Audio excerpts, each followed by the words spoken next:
warahmatullahi wabarakatuh. Perkenalkan, saya Enda Sri Wahyuni SEMAK. Saya adalah dosen di Fakultas Ekonomi dan Bisnis Islam YIN Kerinci.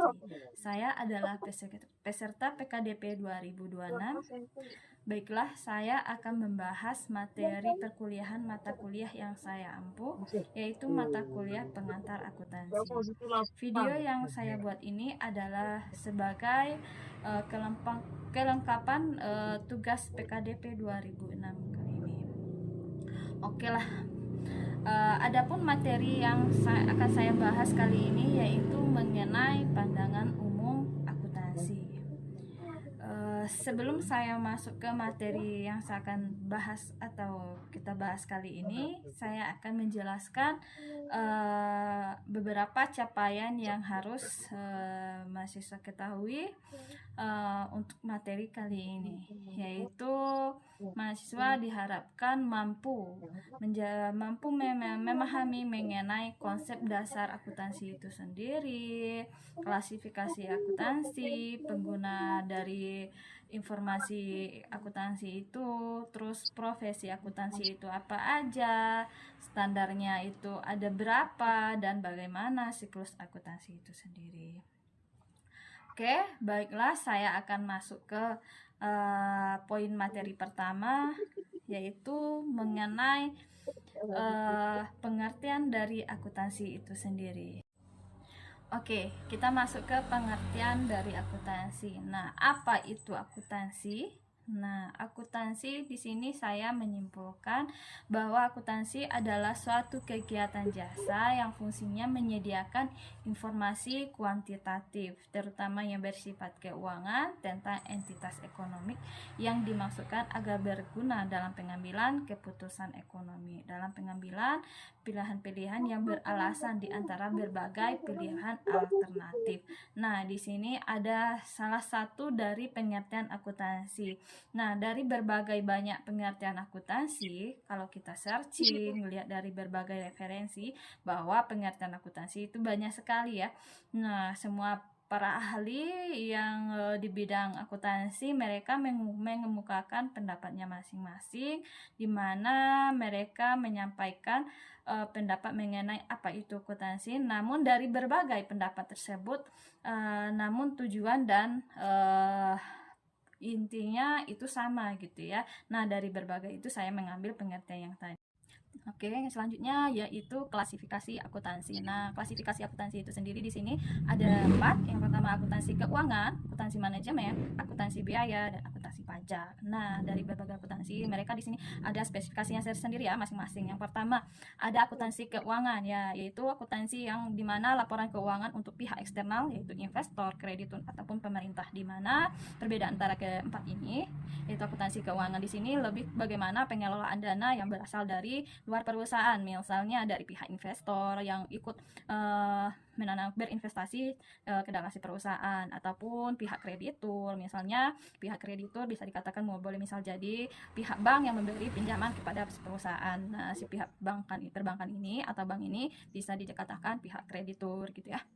Terus kita masuk ke yang kedua yaitu akuntansi manajemen. Nah, yang kedua ini yaitu dimana pembahasannya mengenai data keuangan bagi manajemen internal yang untuk pengambilan keputusan dan perencanaan. Nah, di sini kalau untuk yang manajemen, dimana ini lebih ke bagaimana si pihak perusahaan memanage perusahaannya dalam pengaturan pihak dalam internal perusahaannya, bagaimana penetapan struktur perusahaannya, bagaimana keputusan-keputusan yang akan diambil dalam menargetkan laba gitu ya, ataupun bagaimana perencanaan untuk strategi di periode selanjutnya gitu. Untuk yang manajemen. Terus yang ketiga ada akuntansi biaya. Nah, yang ketiga ini yaitu lebih ke akuntansi yang menganalisis biaya produksi dan operasional untuk menentukan harga pokok serta efisiensi. Nah, kalau di sini lebih ke biaya yang ada di perusahaan, bagaimana mereka mengelola biaya dalam memproduksi suatu produk di perusahaan tersebut gitu ya, baik itu dalam pengelolaan dana memproduksi ataupun dalam biaya operasional perusahaan, bahkan atau biaya-biaya tenaga kerja lainnya gitu ya, itu dibahas dalam akuntansi biaya. Terus yang selanjutnya ada akuntansi pajak. Nah, yang terakhir ini pajak gitu ya. Nih, pajak itu lebih ke pemerintah gitu ya. Nah, kalau pajak ini membahas seberapa besar pajak yang ditanggung oleh si perusahaan. Oke, kita masuk ke yang selanjutnya, yaitu ada pun mengenai pengguna dari informasi akuntansi itu sendiri. Oh, iya, di sini laporan keuangan yang udah dibentuk atau udah dibuat oleh seorang akuntan. Nah, laporan keuangan tersebut sangat bermanfaat, sangat digunakan atau sangat dibutuhkan oleh beberapa pengguna laporan keuangan. Nah, pengguna laporan keuangan ini terbagi dari dua pihak. Yang pertama ada pihak internal dan pihak eksternal. Nah, untuk pihak internal itu sendiri, yaitu pihak yang ada di dalam perusahaan itu sendiri. Nah, seperti apa misalnya pihak manajer, pihak direktur, karyawan gitu ya, dan sebagainya. Nah, pihak-pihak ini yang ada di dalam perusahaan juga perlu mengetahui loh untuk mengenai laporan atau kondisi laporan keuangan di mana dia bekerja. Misalnya pihak atasan atau pihak manajer perusahaan itu sendiri. Nah, dia sangat membutuhkan laporan keuangan ini gunanya dia mau melihat kondisi keadaan suatu perusahaan itu sendiri. Nah, jika di laporan keuangan terlihat labanya meningkat terus tiap periode, nah di sini dia bisa mengambil keputusan gimana untuk periode selanjutnya, bagaimana dia bisa mendapatkan laba yang lebih tinggi dari periode selanjutnya. Nah, di sini dia mengambil keputusan apakah dia bisa mengubah strategi gitu ya untuk periode selanjutnya gitu ya, ataupun apakah dia bisa dengan laba yang tinggi tersebut, apakah dia akan membuka cabang atau dia akan menambah jumlah produksi gitu ya. Itu gunanya bagi pihak manajer tersebut atau pihak stakeholder ataupun si pemilik perusahaan gitu. Terus pihak karyawan misalnya juga ya, pihak dari internal perusahaan, si karyawan ini juga nggak hanya ikut bekerja dalam perusahaan, dia juga perlu tahu mengenai kondisi keuangan perusahaan tersebut gitu. Jadi di mana dia bisa melihat, jadi dia menggunakan atau melihat di laporan keuangan gitu. Jadi gunanya si karyawan tersebut yaitu untuk melihat kondisi keuangan, mungkin bisa jadi bisa untuk kenaikan gaji ataupun mereka bisa mengajukan reward dari hasil pekerjaan dia gitu ya dalam tiap periode. Nah, misal diketahui perusahaan tersebut labanya tinggi, nah tinggi dalam periode ini atau tahun ini. Nah, si perusahaan pihak karyawan ini bisa mengajukan reward gitu ya ke perusahaan karena adanya kenaikan laba gitu. Itu salah satu dari pengguna internal. Kalau eksternal itu pihak yang ada di luar perusahaan atau pihak luar perusahaan tersebut gitu ya, seperti misalnya yang dari luar, mungkin dari investor, kreditur gitu ya, ataupun pemasok, akademisi, masyarakat luas gitu ya. Banyak sekali pihak-pihak yang membutuhkan laporan keuangan. Oke, untuk selanjutnya kita masuk ke slide mengenai profesi akuntan. Nah, untuk profesi akuntan ini sendiri ternyata punya spesialisasinya juga ya, sama kayak halnya profesi lainnya. Nah, yang pertama di sini ada akuntan privat, akuntan publik, ada akuntan pemerintah, pendidik, dan akuntan forensik. Nah, di sini ada 5 profesi akuntan yang perlu kita ketahui. Nah, yang pertama kita masuk yang akuntan privat. Nah, akuntan privat ini yaitu akuntan yang bekerja sebagai karyawan perusahaan yang menangani, mengendalikan manajemen, akuntansi keuangan, dan audit internalnya ya. Di sini berarti si akuntan privat ini bisa dikatakan si akuntan yang bekerja dalam suatu perusahaan gitu ya. Jadi dia disebut sebagai karyawan dalam perusahaan, yang dimana karyawan tersebut yang tugasnya khusus dalam membuat laporan keuangan. Nah, itu yang dikatakan akuntan privat. Terus yang kedua ada akuntan publik. Nah, akuntan publik ini yaitu akuntan yang memberi jasa audit laporan keuangan, jasa dalam membuat laporan keuangan, dan konsultasi manajemen kepada pihak organisasi bisnis maupun non bisnis. Nah, kalau untuk yang publik di sini dikatakan bahwa akuntan yang bekerja sesuai dengan izin gitu ya, mempunyai surat izin untuk profesinya gitu ya. Jadi dia bekerja untuk pihak bisnis maupun pihak non bisnis. Jadi dia bukan sebagai karyawan si perusahaan tersebut, namun dia bekerja jika diminta oleh beberapa pihak gitu ya, baru dia melakukan pembuatan laporan keuangan gitu ya. Terus yang ketiga ada akuntan pemerintah, yaitu akuntan yang melayani pemerintah pusat maupun daerah, di mana akuntan pemerintah ini tergabung ke dalam BPK ya, dalam mengaudit ataupun membuat laporan keuangan pemerintahan, dalam mempertanggungjawabkan dan melaksanakan APBN ataupun APBD. Nah, di sini akuntan pemerintah. Nah, maksudnya di mana akuntan ini sini dia tergabung dalam BPK gitu ya, baik itu dia membuat laporan keuangan pemerintahan maupun laporan keuangan pemerintah pusat dan pemerintah daerah gitu.